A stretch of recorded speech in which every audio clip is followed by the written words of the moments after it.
everyone, welcome to the channel. It has been a couple of weeks since you have heard from me, and for that I apologize.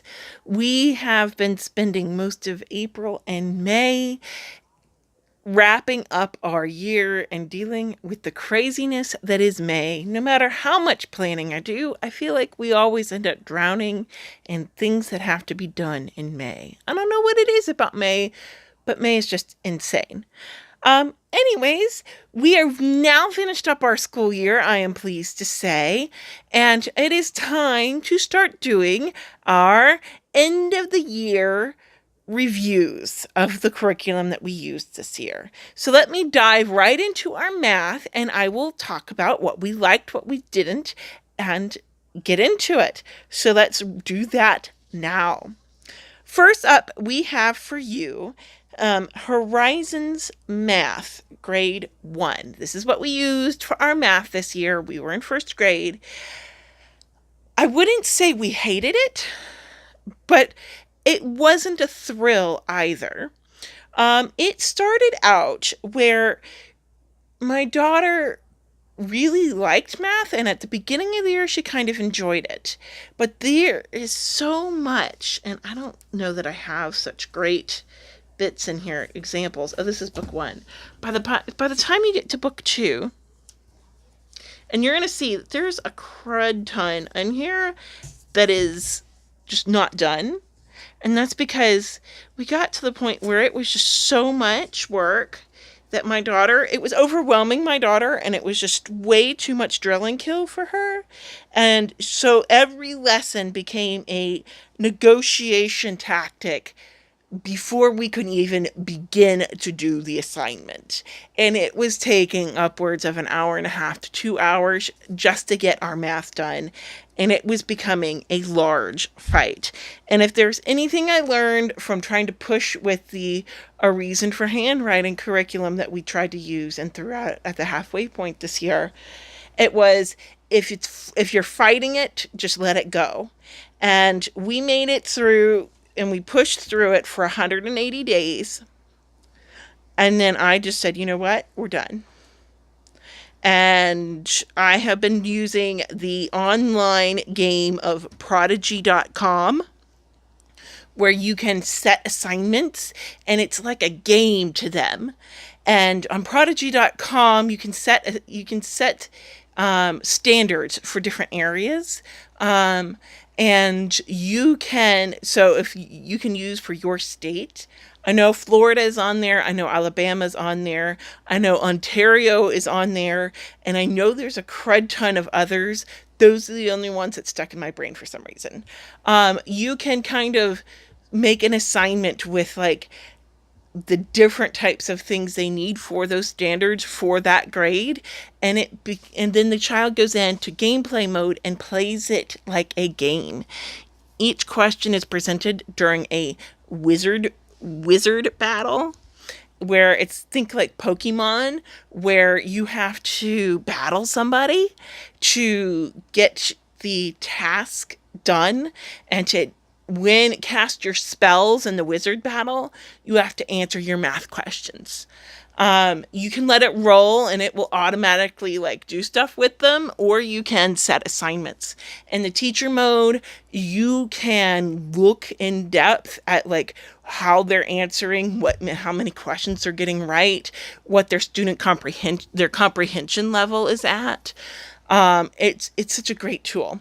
And so we just kind of threw this out. We are not continuing into next year. And you may remember at the beginning of the year, I did not have a teacher's guide. And that's because after the school year started, I stumbled across, right after the school year started, the teacher's guides for this at a consignment sale. And it was like $5 at the time, so I grabbed it.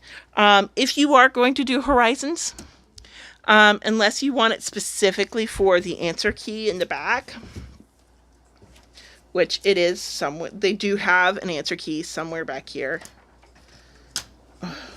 I can't find it right now. Here it is. So yeah, unless you want it for the answer key, don't bother, because it's written very much like for a bulk classroom. There's a ton of these activities, and it doesn't give you any how to teach a certain topic. It just says, teach this, teach that, teach this, teach that. Go through this worksheet, go through that worksheet, use these flashcards, and do this, and that is your lesson for the day. And frankly, I kind of feel like that's way overkill for a lesson. If we did all of this, this would be like an entire day's worth of work. So the few times I tried to use it, I did not get any benefit out of pulling this out. So I would not waste $40, because if you're buying new, this is $40. You can find these books for $20, the math books, the workbooks, for $20 a piece.